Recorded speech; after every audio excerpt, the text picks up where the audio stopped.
कहते हैं झूठ की कोई सीमा नहीं होती, और इस कहावत को गीता ने अपने जीवन में कुछ इस कदर उतारा है कि उसके मुंह से झूठ के सिवाय कुछ नहीं निकलता, और वो अपने एक कांड को छुपाने के लिए 100 झूठ बोलने से भी पीछे नहीं हटती। ऐसे ही एक शाम घर में आया पनीर खत्म होने पर गीता की माँ संगीता हॉल में उसके पास आकर कहती है, गीता, मैंने फ्रिज में पनीर रखा था, तूने खाया क्या? हाय राम, माँ आप अपनी ही बेटी पर पनीर चोरी का इल्जाम लगा रही हो। मैं अपनी कसम खाकर कहती हूँ, मैंने पनीर को देखा तक नहीं, खाना तो दूर की बात है। और आपको पता है मुझे पनीर पसंद भी नहीं है। अरे हाँ, मैं तो भूल ही गई थी, तुझे पनीर पसंद नहीं है। ये पक्का मोहित का ही काम होगा। पता नहीं इस गधे को कि पनीर कितना महंगा है। सोचा था आज रात को सब्जी बनाऊंगी उसकी, लेकिन सारा खा गया। आने दो, उसको बताती हूँ। संगीता इतना कहकर खाना बनाने रसोई में जाती है, जिसके बाद गीता अपने साइड तकिए को हटाती है और उसके नीचे छुपाया हुआ पनीर खाते हुए कहती है, झूठ बोलकर कुछ खाने का मजा ही कुछ और है। पता नहीं किसने कहा है कि झूठ की भी एक सीमा होती है। मैंने तो आज तक नहीं देखी।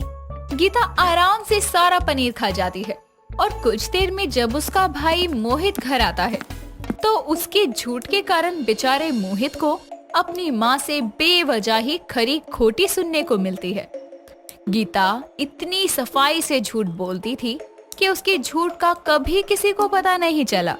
समय गुजरता है, जिसके साथ गीता के लिए बहुत अच्छे अच्छे घर के लड़कों के रिश्ते आते हैं और मयंक से उसका रिश्ता पक्का होता है। और वो देख दिखाई करके जब रिश्ता पक्का होता है तो कुछ ही समय में शादी भी हो जाती है। शादी के बाद जब पहली रसोई के लिए गीता अपनी सास मालवती के पास आती है तो मालवती उससे कहती है, बहू ऐसा कर, आज तेरी पहली रसोई है ना, तो तू एक काम कर, सबके लिए रसमलाई बना ले, मयंक को बहुत पसंद है। ठीक है माँ जी, जैसा आप कहें। गीता रसोई में जाती है और एक फेमस रेस्टोरेंट को कॉल करके रसमलाई का ऑर्डर देती है। साथ ही डिलीवरी के टाइम पर डोर बेल बजाने के बजाय कॉल करने को कहती है। कुछ देर में रेस्टोरेंट से रसमलाई देने एक लड़का आता है। रसोई की खिड़की से ऑर्डर लेकर वो उसको भेज देती है और कुछ देर बाद रसमलाई सर्व करके बाहर नाश्ते की टेबल पर ले जाती है, जहां मयंक अपनी फेवरेट डिश को देखकर कहता है, अरे वाह रसमलाई, तुमने तो कमाल कर दिया गीता। माँ, आपने बोला ना रसमलाई बनाने को। हाँ बेटा, ला बहू, अब जरा चखने दे। गीता दोनों माँ बेटों को रसमलाई सर्व करती है और रसमलाई को चखते ही मालवती गीता की तारीफ में कहती है, अरे वाह, ये रसमलाई इसने ही बनाई है या कहीं से मंगवाई है, पता करती हूँ। अरे वाह बहू, क्या रसमलाई बनाई है, तेरे हाथों में तो जादू है। कैसे बनाई है तूने? अरे माँ जी, आसान है। दूध को गाढ़ा करो, दूध के गाढ़ा होने के बाद उसमें चीनी मिलाओ, कुछ केसर के दाने भी जरूरी हैं। अच्छा रंग आता है ना रसमलाई में उससे। ऐसे करके गीता ने पूरी रसमलाई की विधि मालवती को बता दी, जिससे मालवती के मन में पनपा शक दूर हो गया, क्योंकि गीता ने इतनी सफाई से आज तक झूठ बोले थे कि अब उसके झूठ पर शक करना मुश्किल नहीं, नामुमकिन सा था। साथ ही उसने अपने झूठ को छुपाने के लिए रेस्टोरेंट से आए पैकेट को बाहर कूड़े में जला दिया था, ताकि कोई नामो निशान ही ना बचे। ऐसे ही एक सुबह गीता अपने एक नए झूठ के साथ मालवती के पास आकर कहती है, माँ जी, मुझे आपसे कहना था कि माँ की तबीयत खराब है, तो क्या मैं 1-2 दिन के लिए घर चले जाऊँ? भाई भी बाहर गया है काम से, तो माँ का ख्याल रखने के लिए कोई भी नहीं है। अच्छा, तेरी माँ वैसे इतनी फिट है, बीमार कैसे हो गई वो? माँ जी, अब क्या बीमारी पूछ कर होती है क्या? कोई नहीं, अब नहीं जाने देना चाहती तो कोई नहीं, मैं नहीं जाऊंगी। कोई नहीं बहू, चली जा, अब माँ की तबीयत खराब है तो मैं मना क्यों करूँगी?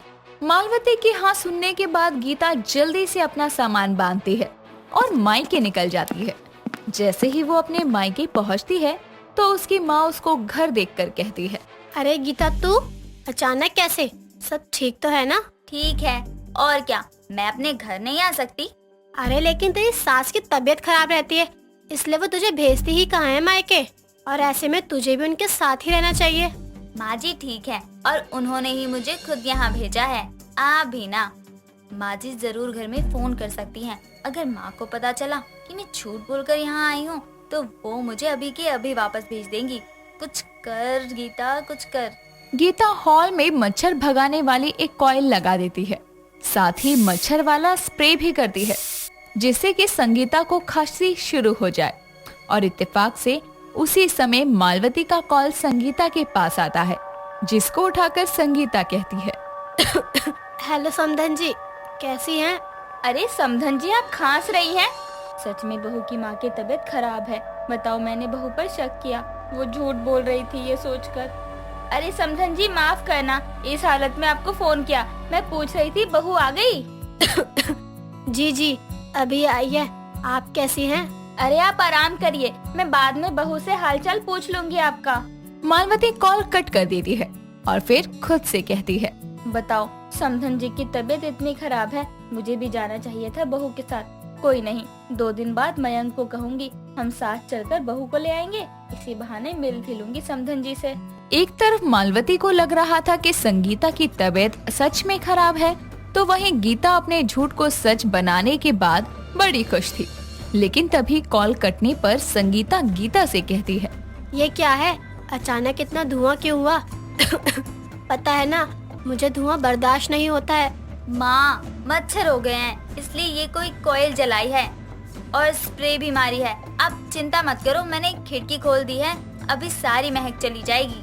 स्प्रे करने के बाद खिड़की खोल दी महारानी ने? पागल है।